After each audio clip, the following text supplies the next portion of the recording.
Today I was thinking about Jack Torrance because today are 101 years since his presence in the Overlook Hotel, and for this reason, if you have seen a preview about the opening and also music in background in this weather, it's Midnight, the Stars and You, the Al Bowley. And this, yes, because obviously it's the piece that we are at the end of Shining, 1980 by Stanley Kubrick, perhaps one of my most favorite directors, together with himself and Andrei Tarkovsky.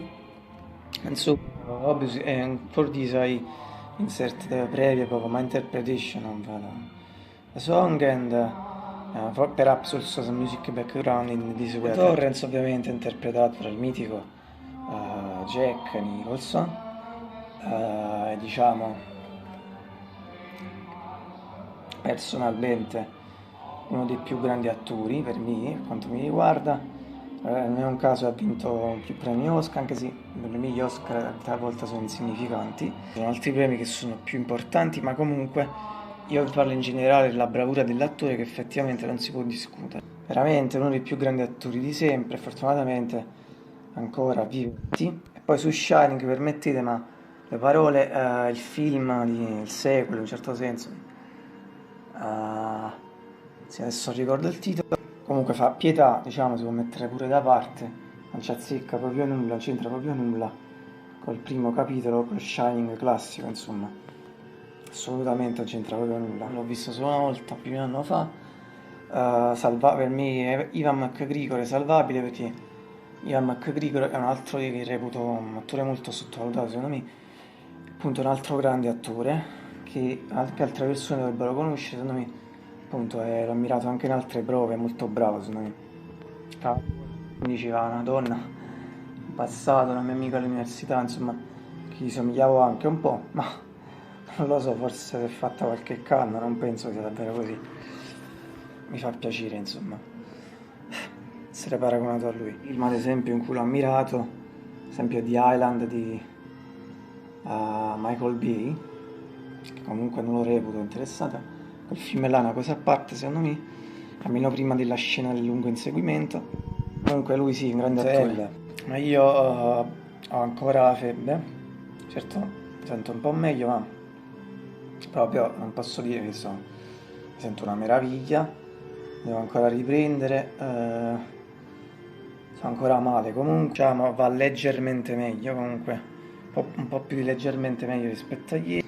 Credo lo si veda ancora dal viso, sono ancora un po' pallido, quindi già è un miracolo, riesco a fare anche questi weather in questi giorni, così come è capitato quando li ho fatti anche quando avevo la febbre in passato. Sorry for this my look, for the Ireland, but non sto ancora bene, l'ho detto, ancora un po', sembra uno zombie, diciamo, ancora un po' imbattuto e mi devo ancora riprendere al 100%, quindi mi dispiace, ma purtroppo è così.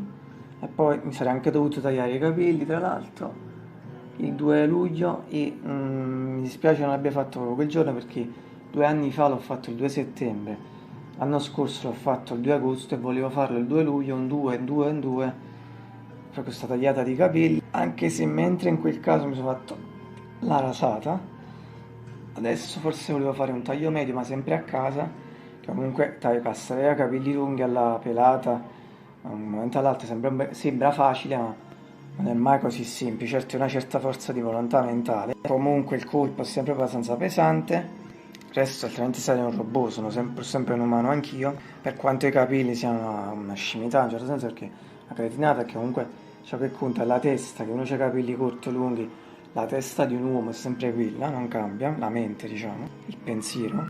E però sicuramente mi sono seccato perché comunque in estate è dura con i capelli lunghi, io non ce la faccio più, per cui spero di prendermi al 100% quanto prima, perché devo fare questo taglio, non ce la faccio più, e quindi sì, credo di aver chiarito, ho spiegato un po' di cose, insomma.